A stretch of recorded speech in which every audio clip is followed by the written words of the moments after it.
Hi, this is Rich from Midtown Comics TV. I am here with new friend Nick. Hey. We're a couple days removed from going to Spider-Man Far From Home, which we're going to be talking about in heavy detail and spoilers.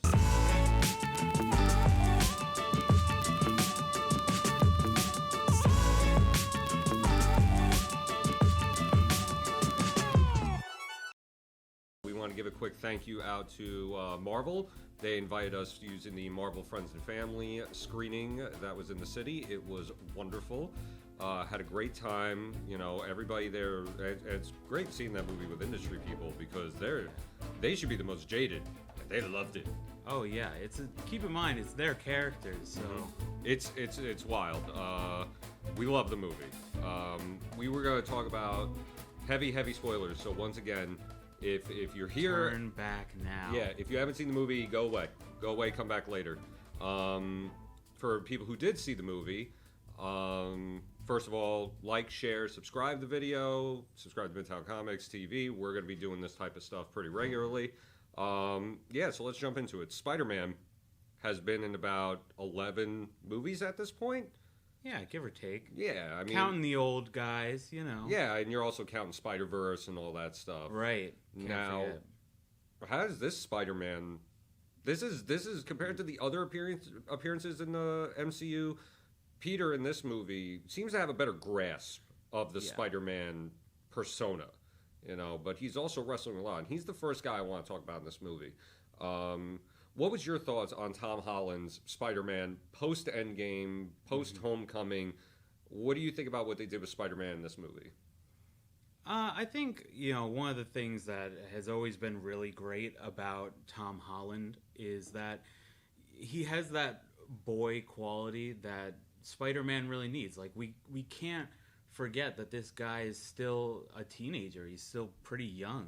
We always assume that he's a little older because of the actors that may or may not portray him, or as we saw in Raimi, you know, he's at the end of his high school career. Yeah. But here we really have always, since Homecoming, since Civil War, gotten this idea of Peter being a young kid, and I think that's really important. Not only because in moments of great joy he's extremely excited about it, but also because in moments of great pain and great trauma, he really, you know, he's not at that stage in adulthood yet where he tucks things away. Whether it's this movie, whether it's Endgame, whether it's, you know, all of these movies that Tom has been in, everyone feels for him because he wears his feelings and his hearts and his emotion right on his sleeve. And that's really, I think that's really crucial for the character. Well, they really play up the adolescence of Peter. In a way that a lot of people complained in Homecoming and that he didn't have the spider sense. You know, but the aptly named Peter Tingle shows up finally, and it's almost like part of his own growing up, and you know, it's like it's treated like a muscle that he's got to learn how to use and stuff like that. Right. So that's the thing I went into the movie first, like, does he have this spider sense? Is not, because you don't see it in Homecoming. You do see it in Civil War. You do see it a bit in Infinity War when he's on the school bus. Right. And then you don't see it again in Endgame when he shows up at the end. But granted, he's only in like the last back half of that movie. Right. But in this one, he doesn't have it again. But then it's this learning curve. And by the end, I think he mastered that full-on spider sense. Oh, yeah. Well, keep in mind also that this is also the most technologically involved Spider-Man we've ever seen. Whether it's Andrew Garfield, regardless of how much you want to talk about him, or not Tobey a bad Maguire. Spider-Man. An interesting Spider-Man. He was not everyone's cup of tea. He was too cool to be Peter Parker. Yes, that's my number one thing. Yeah. But you know, with that, I think that speaks a lot to the way that people have evolved, especially now, and they've really used that as a great simile for modern times. Right. And you know, you think about humans in the beginning of time as like these hunters and gatherers, and you know, we had much stronger senses in general back when we were hunter-gatherers, and now we're so reliant on everything else, grocery stores even, to provide food, that we don't have those senses. And I think that it's really interesting that they portrayed a similar sort of timeline by this delay in him learning how that spider sense or Peter Tingle works. Yeah, you know? And by the end, when he's fighting Mysterio and he's using it against the drones, it's just wild. It's just like he really, it's like a moment, like, and you saw the movie, so you know, it's like he had to take that deep breath. And he's like, okay, let's do this. Well, we're also sans Karen. Karen's not anywhere in here. Yeah. And the director mentioned that a lot of this movie is a step back from technology. Yeah, we have some things in here like. Well, here's the thing that kind of, and this is like a small plot hole for me. So Peter he brings Aunt May packs his regular homecoming suit, right, which should have Karen on it. Yeah. He leaves the Infinity War suit at home because you see it's like this giant like chamber with holding it together, and it's just like, oh, you're not packing that. Yeah, right. But he has the homecoming suit, but even regardless, no Karen in that, and then he goes through 2 other suits with no AI either. So it's like, if it was me, I'd be like, and I'm like sans suit over here. I'm like, I'm throwing that AI in there. You know, I would want that assistance, but it helped him in the end hone in on the spider sense. Yeah, I think you can compare this a lot. This is super, cross universe, but you can compare it a lot to like, Luke, turn off your targeting computer. Right, exactly. It's like as soon as he turns that off and stops relying on anything but himself, then he can hone in on those senses a lot more. Right. And Peter's also in a very weird spot. He wants to go on vacation with MJ. He wants to go swoon her. Yeah. But, this guy's coming off Infinity War and Endgame, and he just losing his father figure, really. Right. So Tony Stark is he's the Uncle Ben of the MCU to Spider-Man, objectively speaking. Yeah. And he's all over the place. There's murals of him. Yeah. The movie starts with him, with Peter making the whole entire love video basically to him. The "And I Will Always Love You" song. Oh, the school kids? Yeah. That was the whole school kid thing. Yeah. And, he looms very large. Yeah. He looms very, very large and leaves him... Yeah. He technically leaves him in AI, which is the crux of this whole movie. Right. So he leaves him Edith, the even in death, I'm the hero, which is perfect Tony Stark moment. Very, very true to the character. and Spider-Man also is dealing with this whole thing. He's poised as the next Iron Man in the public eye. Yeah, it's a really strange position because, everyone can wage their own what-ifs about any character taking over that mantle. But really, even if you take out the additional characters who have come along the way, Spider-Man has always really been one of the driving forces in Marvel since its inception, since Spider-Man became who he was. He's always really been an important aspect of that. Yeah. And it's hard to think about because, especially when we meet him now, he's still very much so a kid. He is. And he's got a long way to go. But when you see what everyone else is going through, you can really make a strong claim for Peter because it's like, well, everyone else has something going on. Right. And to be honest, being in high school and having a crush is the least of what everyone else is dealing with. Which is sort of how, not that I feel that way, but the way the world is sort of looking at him. Right.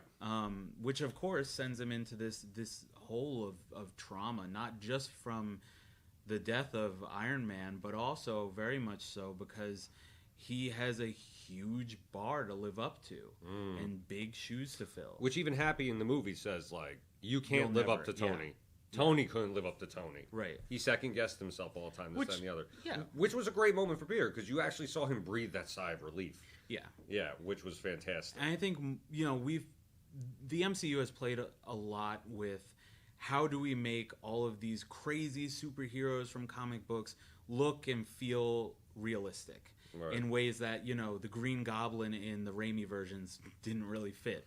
Oh, the Green Ranger? Yeah. Yeah. And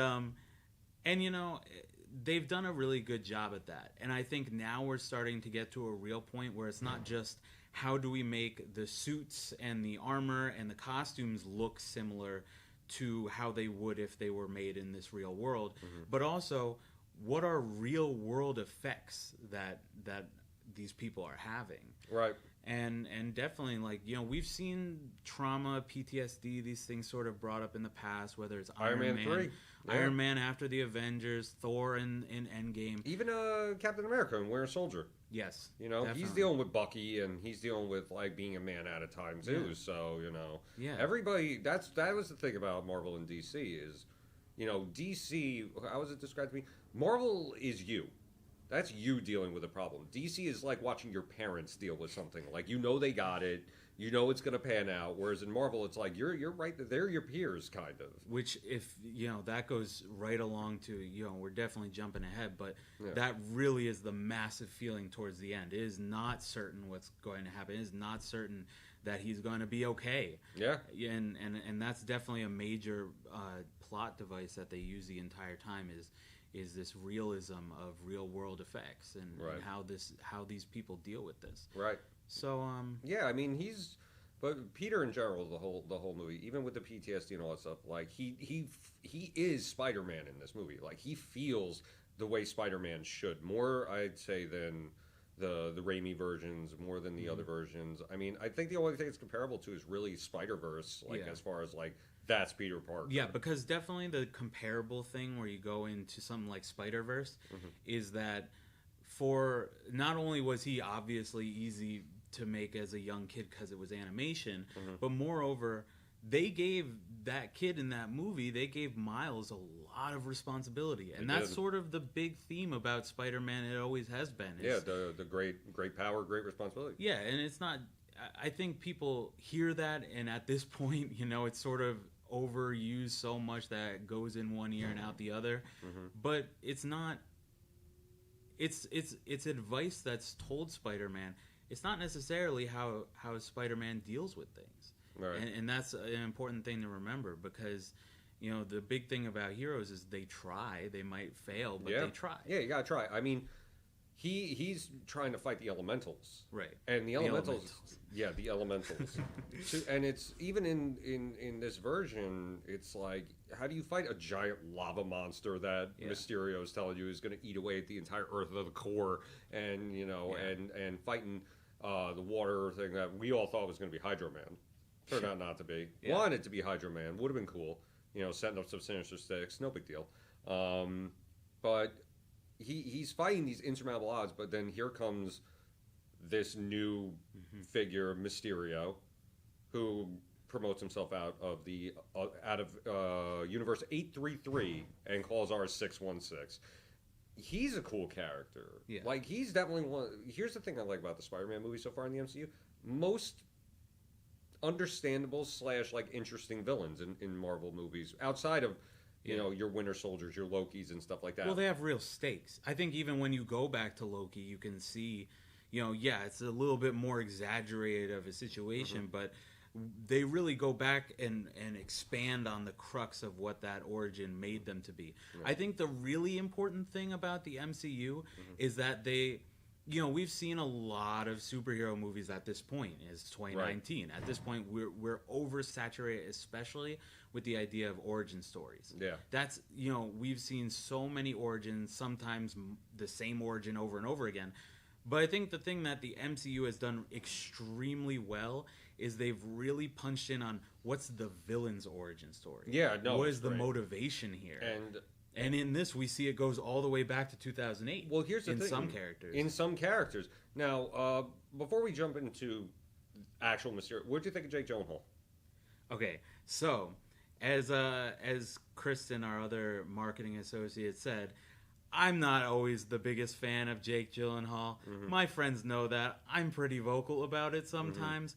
But honestly, I think there were a lot of really amazing qualities he brought to this, because he was very Two-Face and he played both of those sides of the same coin very well. Right, yeah. So even though we warned you on spoilers, we know Mysterio is not from an alternate universe. They updated his origin for quite a bit. Like, Mysterio's not a person, it's a network of people that hate Tony Stark. Yeah. Where you'd think, like, in the second Spider-Man movie of doing, you know, like Vulture was screwed over by Tony Stark. Yeah. By Damage Control, which was run by him, and that's what made him become the Vulture, and that put him Ultron, directly... same thing. But now, Spider-Man specific, second villain in a row, who's Tony Stark hater, that is directly... Takes it out on ends Peter. Up taking it out on Peter. So, his plot is to get Edith, and to work it in with his tech, with his team of people, and they're going to create incidents that basically make him an Avenger. He wants to be an Avenger to ruin Tony Stark's legacy. Well, I think the really interesting thing about that too is that, you know, let's look at the two different villains that Peter has really had to single-handedly face. We talk about their intentions, and we talk about how, you know, they've somehow ended up in this spider universe fighting Peter. Yeah. But they come from this anger at Tony. Yeah. They both come to the same realization in different ways. You see Vulture in Homecoming, and he realizes, you know, he sees that Peter is not the same guy. He sees that Peter, he does everything he can to be good for literally Vulture's daughter. Yeah. And he really tries to warn him. He tries to give him chances. And, you know, despite the fact that he keeps trying to do these bad things, when Spider-Man saves him at the end and pulls him out. Yeah. And again at the end when they're in the prison together, you know. Yeah, he doesn't give up his identity to Matt Gargan. Yeah, but yeah, exactly. You have kind of a similar thing to Mysterio, because he's like, I didn't want to have to kill Peter. Yeah. You know, but here we are, you know. And that's definitely the difference with them. The similarities and the differences as far as he definitely realizes that he's not the same. And he even says, like, you're a good guy, Peter. Yeah, that's why you're in the wrong place at the wrong time right now. But again, we're getting to more realistic consequences because it doesn't make a difference. Unfortunately, we've crossed that line. Right. It's too late to be like, oh, well, he had nothing to do with this. He's just in the wrong place at the wrong time. It's too late for him through the eyes of Mysterio. But on a basic level for Mysterio, some of the coolest comic book like fights you could hope to see in a movie. Oh yeah. Yeah, I mean the whole entire illusion sequence with Spider-Man that results in him getting hit by the train, where he's got the dog pile of Spider-Mans on him, and he's getting everything thrown. There's a giant spider that goes at him, and then it's just rows of Mysterios going at him and stuff like that. But he's even faking him out in the illusion with the illusion, where it looks like Nick Fury's come to help, and and it's not, and it's just, this is part of Peter's PTSD. Not only did you just survive Endgame and Thanos, but now you got to do literally screwing with your head. Yeah. You know, he's and Peter actually shows that instant, like, are you real? You know, he's happy. Are you? Oh yeah. It very much so reminded me that realism of when in the third season of Daredevil, he's for the first time. Well, one of the first times you really notice. When he's trying to get out of the prison, he's reaching for things. He's reaching because he can't see what's around him. Right. And that's the first time we really see him in battle connecting to that Achilles heel. And this is the same sort of a feel where it's like it's very real. Yeah. And you know, we talked about this already, is the fact that a lot of people outside of, you know, this common interest we all have, and apparently everyone has who's watching this, is that people have a problem that superhero movies as blockbusters now are oversaturating cinema and cinema history in a way that blocks out what used to be quality film in their eyes and art campy sort of, you know, artistic things. And I get that. And trust me, I love good quality film. I love old school stuff, all of that. You know, all. But the Marvel movies are kind of like that now too. But that's the thing, is that I have never, especially with this movie, right?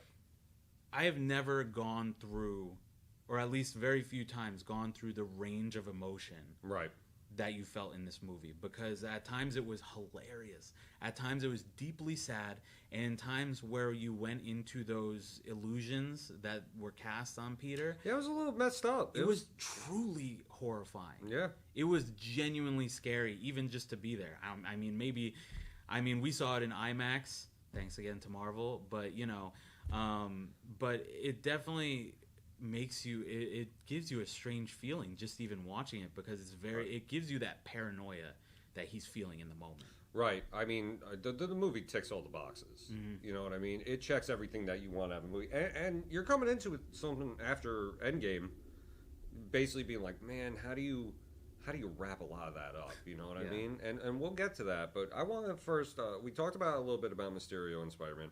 What about the supporting cast? We're talking MJ, Nick Fury, Ned, Betty Brant, even the teachers on the school trip. Like, everybody was spectacular. I give a special shout out to MJ. Zendaya. She's fantastic. Like, it's like, even though it's not Mary Jane Watson, it's like it's Michelle. It's Michelle, but she to me is Peter. It's one of the best love interests I've ever seen Peter have in a film, in a book, whatever you want. Mm-hmm. She's very believable.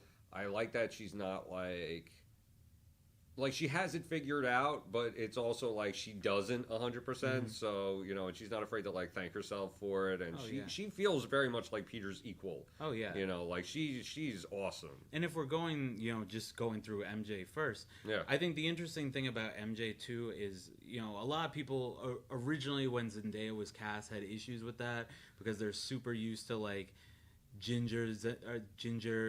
Well, I mean, it's anytime you do a race swap on a character, or trying to mess with like that in general a character or something like that. People are resistant, but people are definitely resistant regardless of what the change is. Yeah. But I think with this, the biggest changes were honestly, the way that she dealt with problems. And, the director also has talked on multiple occasions about how we can't keep telling Peter and MJ as if they're the same 50s jock archetype, nerd archetype. She's not just a supermodel and stuff like that. Yeah, we don't live in that existence anymore. It's like in 21 Jump Street when he's realizing like, oh my God, why are the nerds the cool kids now? Everybody's two-strapping it. Yeah, it's like this is this is very much so the new high school hierarchy we're dealing with. And it's like, there are a lot of crossovers. I remember in high school there were a lot of crossovers between, the lit kids and the jock kids. There were a lot of crossovers, and now that people don't feel like they need to stick in those boundaries anymore, it's only fair that we adjust the characters that should reflect the time that we're in. I'm definitely not carbon dating my high school time. I'm not doing that. But also, back on MJ real quick, not the damsel in distress. Yeah, definitely not. Definitely self-sufficient. She contributes. She's fantastic to everything. I mean, she's snarky. She's wittier than Spider-Man. Yes, definitely. And I think the other when Ned comes into the hotel room and they're all, maybe before or after Peter leaves, they're having this like weird awkward conversation, and she says something like, we've been figuring out the plan, like we've been we've been doing this, like she's proving that she can also be she can be more than the man in the chair. Yeah, she comes into it late, finding out knowing Peter's Spider-Man, but not really confirmed. As she said, she's like a 65%. This is the plan. Guess. Yeah, she's like, this is the plan now. Now, on to Ned. Man, he ruined Peter's rep in Europe with that Night Monkey thing. Oh, jeez. But as Rich pointed out, we're really hoping for some Night Monkey cosplays at Comic-Con. Oh, yeah. Slide over to the Midtown Comics booth.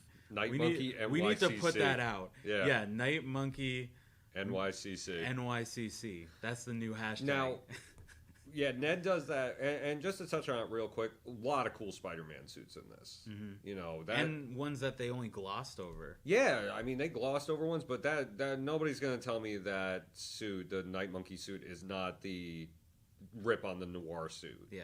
Yeah, and then it's like the advanced suit, the red and black. Mm-hmm. It's almost a take on Superior. Yeah. Which is pretty cool. I mean, that's what I want. And that costume, the red and black one, looks fantastic. Oh, yeah. I love that. More of that. I like that. But Ned is in this thing where he's trying to convince him, like, we're going to be bachelors in Europe, and ends up in this just the relationship you don't want to be a part of, like, you know, the one where they're texting each other back and forth, which creates some beautiful comedy moments and stuff. I was a big fan of him. Every side character. Nick Fury, though, super salty because it's not Nick Fury. Yeah. You know, same thing with Maria Hill. They're Skrulls. That was crazy. That was crazy. That was genuinely, like, in a movie full of twists and stuff like that. You show me that Nick Fury and Maria Hill are Skrulls, and I'm just like... If we're talking about winners for this film, like whether, no matter what cast, supporting, crew, whatever, the winner of this film is Ben Mendelsohn. Yes. Because if you think about it, he was in the film the whole time, but he's also the loser because he did not get paid like he was in the film the whole time. Right, exactly. It's fantastic. The Skrulls is this whole other thing. And this yeah. But before I jump into them, just to touch on something real quick, did you find this to be a satisfying end to Infinity War saga? Oh yeah, I think that this movie, and like we've also said, oftentimes because of the enormity and gravitas that goes along with something like Endgame, and even the lead up with Infinity War, and just the fact that, you know, now anything going forward, the Infinity Stones, well, I mean, sure, they can come back, but, you know, technically, anything going forward, they're going to find new intention for, probably, because we already did the Infinity Saga. Yeah. So it's interesting to think about the fact that Endgame is technically the penultimate film in this series. And Spider-Man is really the one that we're leading up to, in a way. But I think it really left off in a great place. Right. Because it brought a lot of things that we love about comic Spider-Man and classic Spider-Man, and combine that with the new that we've learned to love over the years. I think it's a good end. You know, I liked where... I mean, they even do funny things like, what would a kid call the decimation or the snap? They call it the blip. You know what I mean? So it's like you're already within 5 minutes in the movie, you're tied into Infinity War. They show the video of the kids at the basketball game, and they disappear, and then it's 5 years later they come back. You know, so they weave in a lot of stuff very seamlessly. Everything that happened was maybe classified information. Right. Like, we think about it as the snap. Even the main characters at this point, we've heard them refer to it as the snap. But this is the first time we're hearing what the public says about it. Do they know? Aunt May even refers to it as the blip, and she knows Peter's Spider-Man, you know? But do these people know about Thanos? Probably not. Because, you know, we think that he's been such a big character, but in reality, when did we see him? We saw him when he came down on top of the Avengers headquarters, and we saw him in Wakanda, which is, by the way, a hidden city. He was technically on Earth for all of, like, 40 minutes. Yeah. You know what I mean? Like, yeah, and so it's like, does anyone know what happened? Or did they, you know, going back to I don't think the Avengers release PSAs like that, or press releases. Think about the first Iron Man when Iron Man is like, just tell him it was a training exercise. Is that what they told them? Was this a training exercise for, I'm sure everybody just looked like, don't know what happened, but we're all back now and we're good. Right. I think it nails all the points it needs to finish up. It covers. I think it finally puts to rest Tony Stark. In a really classy way, really good way. Even though in the nightmare sequence or the illusion sequence when he comes out of the grave and he's like all skeleton and that was rough. That was definitely rough. That was fantastic. That's like something you'd see in a comic book, you know, which is fantastic. I think the only thing that might go back to these times, I'm not sure when they take place. So don't quote me on this. Based on this, you could go back at any time. Yeah, exactly.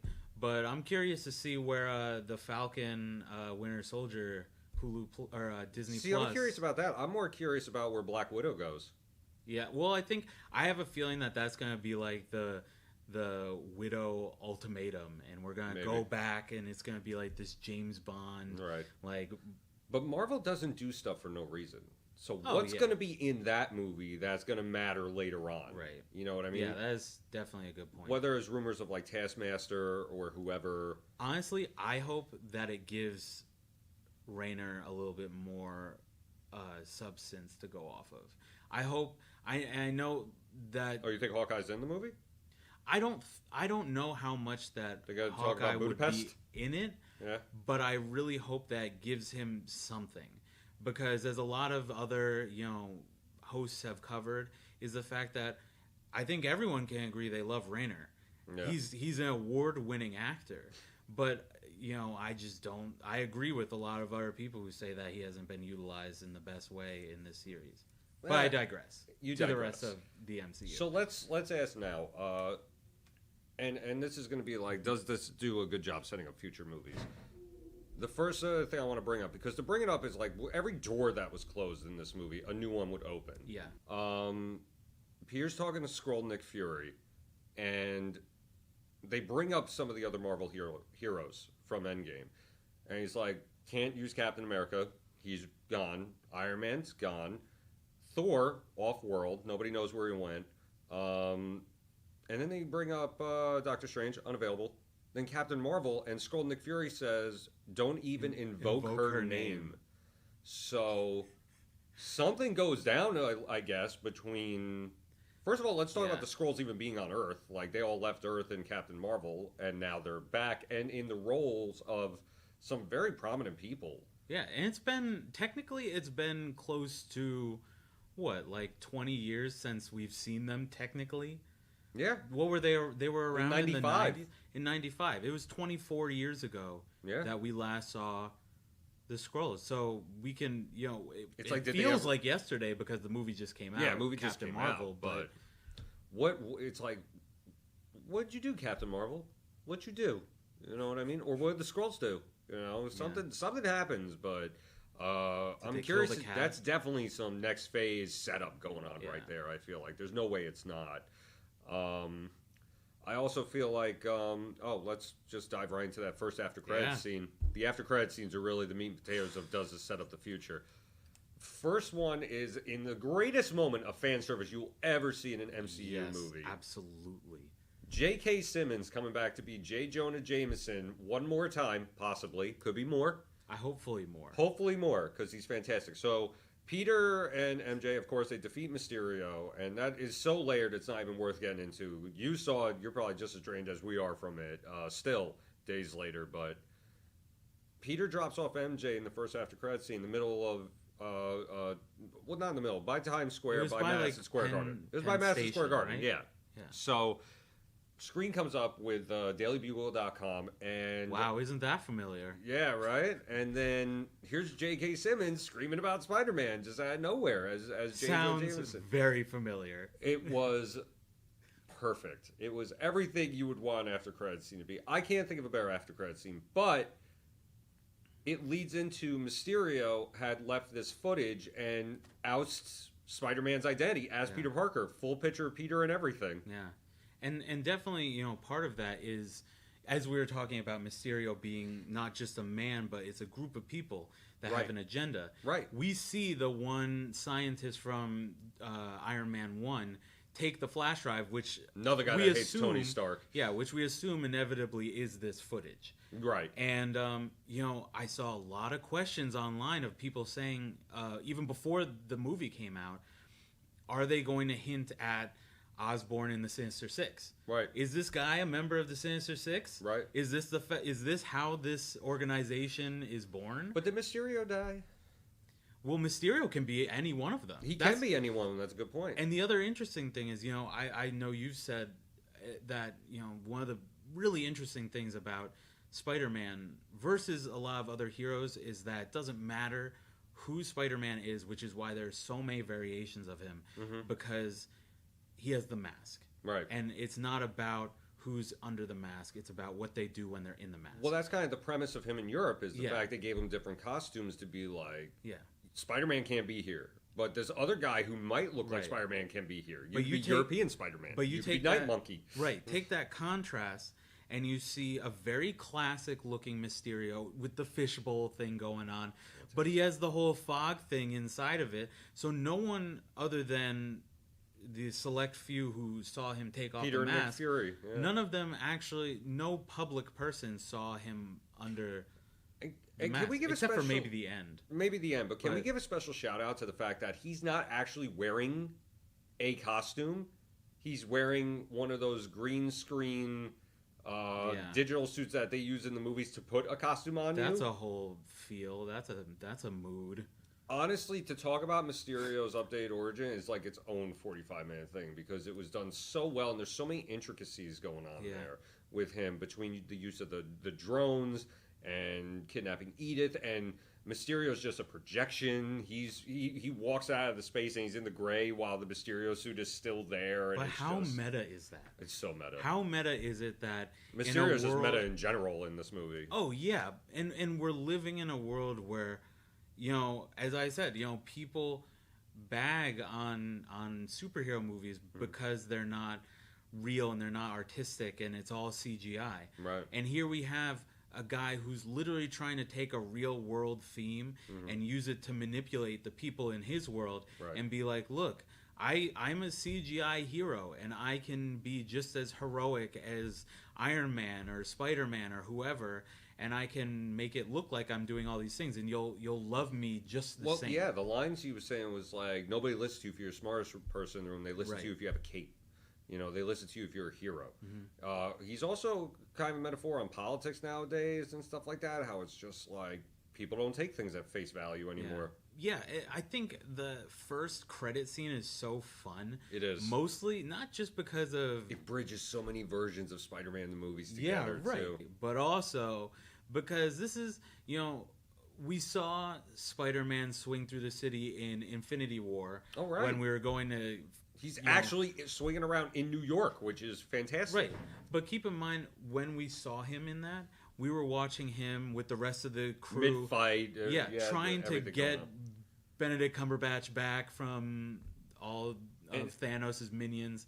And I give props to the actual swinging, too, because it actually is a different version of swinging than you've ever seen from whether it be the Garfield movies, the Raimi movies, or anything. It's like he's swinging and texting and trying to keep the phone. Yeah. He's like juggling his phone while swinging. It was wonderful.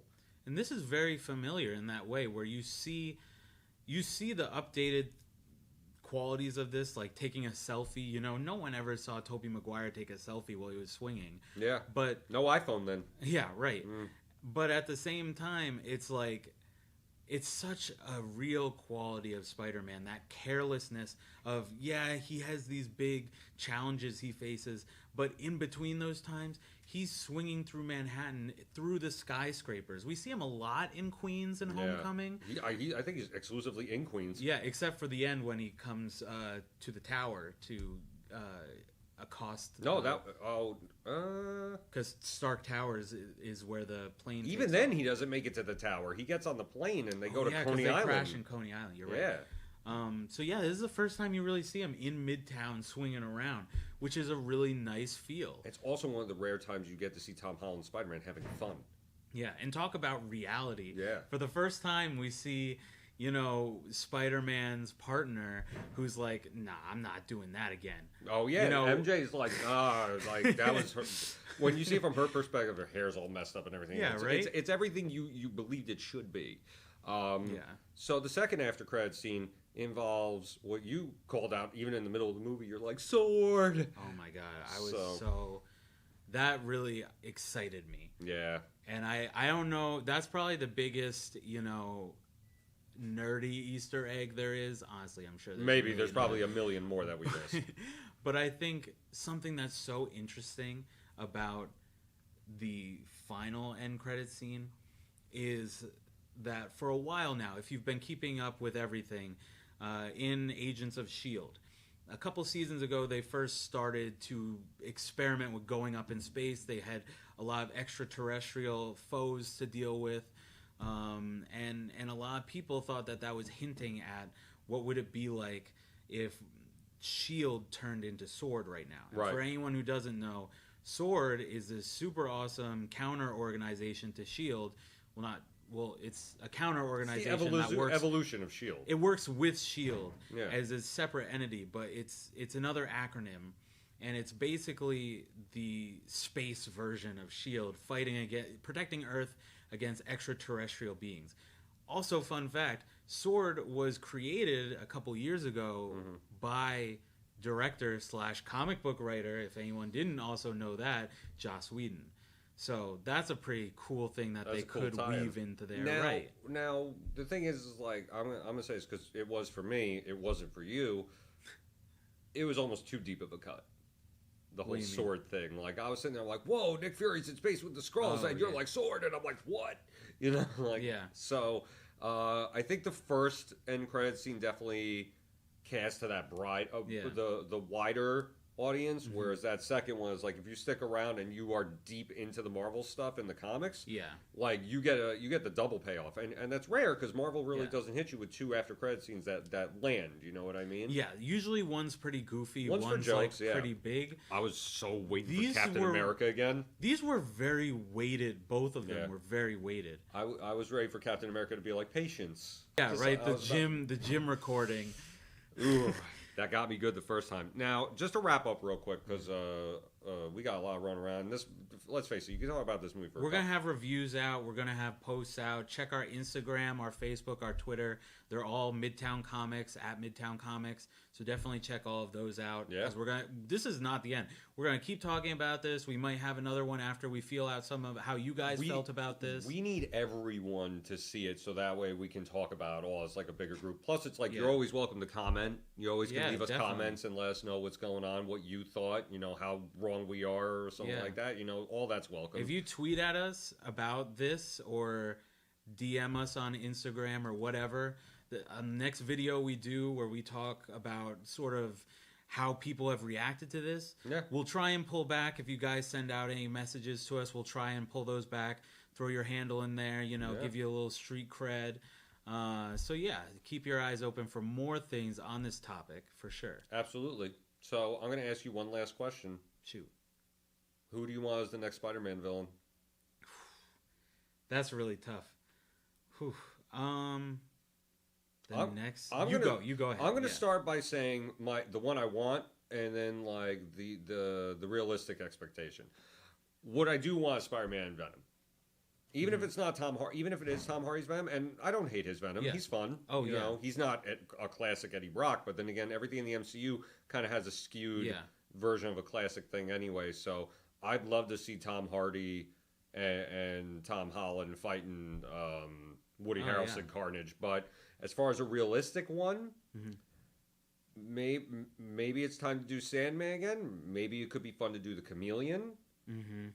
But I think you gotta start setting up Goblin. Goblin's gotta be in the works. I feel like Goblin. Do you do Green or Hob?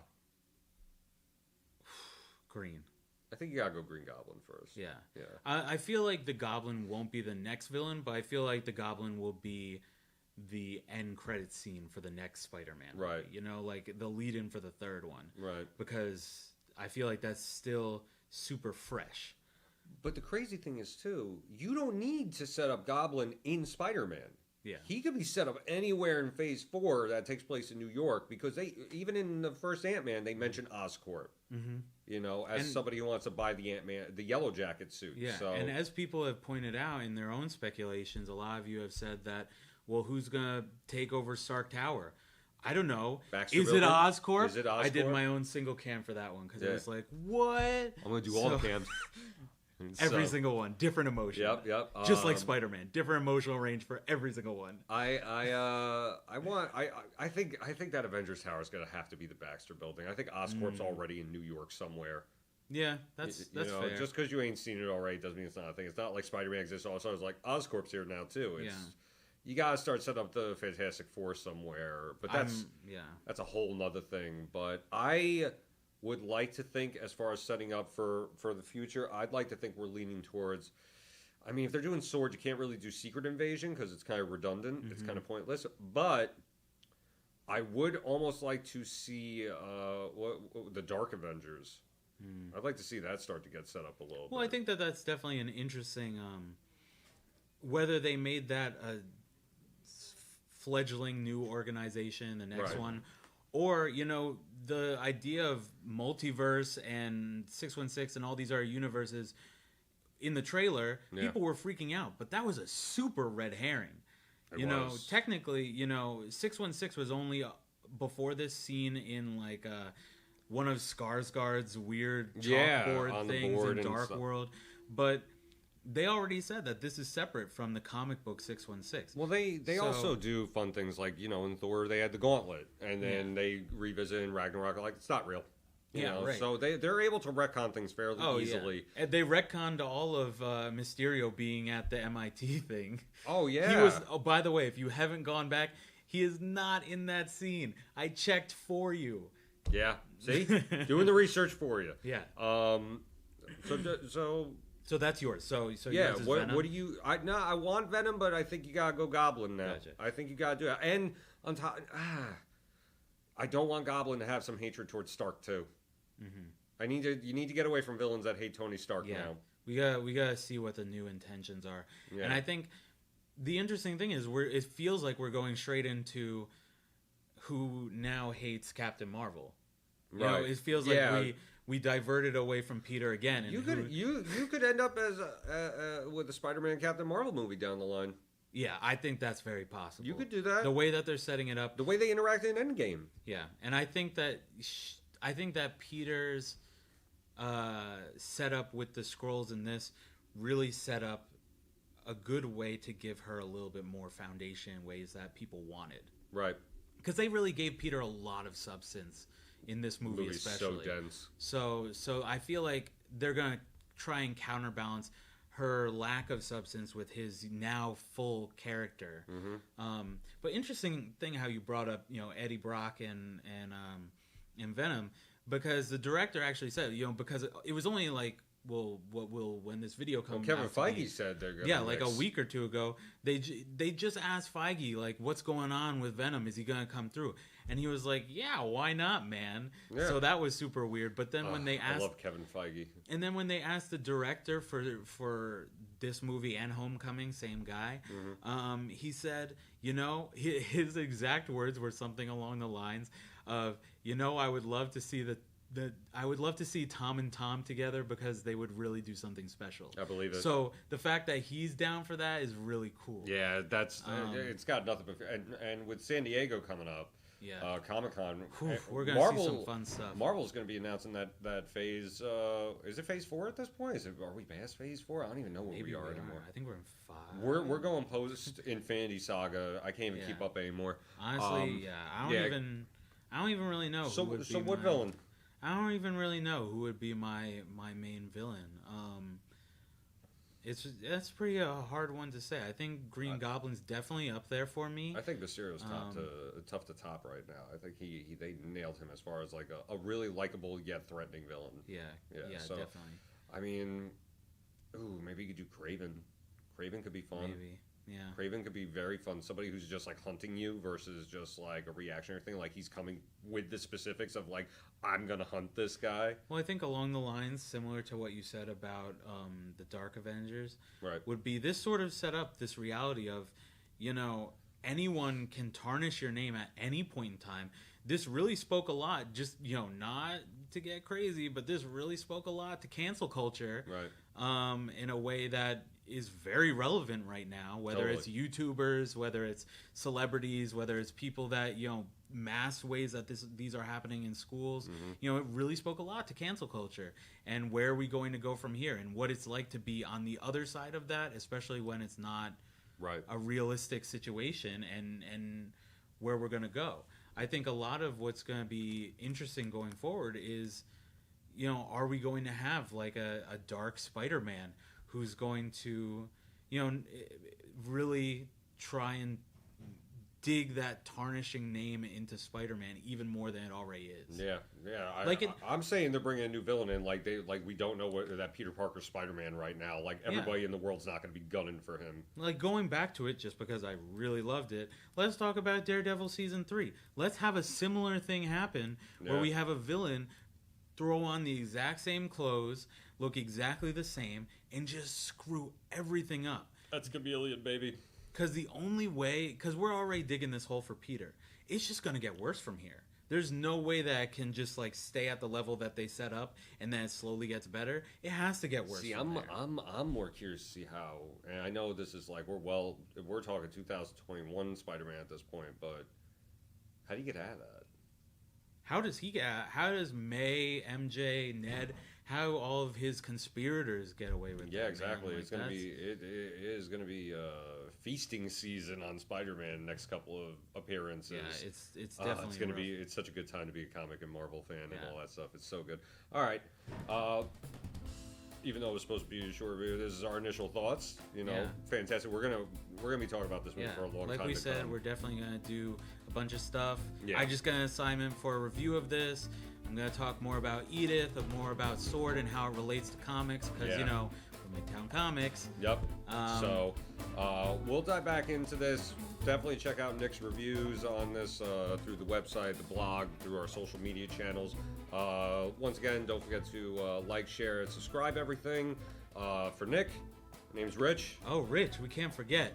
We also currently, we're about to have a blowout sale just in time for all of this. Anything Spider-Man related, online only, is going to be 60% off for anything Spider-Man between July 3rd and July 9th. Ooh. So online only, July 3rd, July 9th. You heard it here. It's going to be all Spider-Man, 60% off. That's pretty solid, right? You can get one of these. Send all of your thoughts and prayers to our shipping department. Right. So, no, definitely come in. 60% off. That's going to be great. I know I'm so hyped on this movie still. I need to buy everything. Everything and everything thereafter. Definitely, if there's ever been a Marvel movie to see twice, it's this one. And not as long as Endgame. So that helps too. Mm-hmm. You know, you can feel good about sitting in this one versus sitting in Endgame for 6 hours. And so for Nick, I'm Rich. We'll see you in the next one. Or maybe somebody else will see you in the next one. I don't know who's going to see us. All right. Thanks, guys.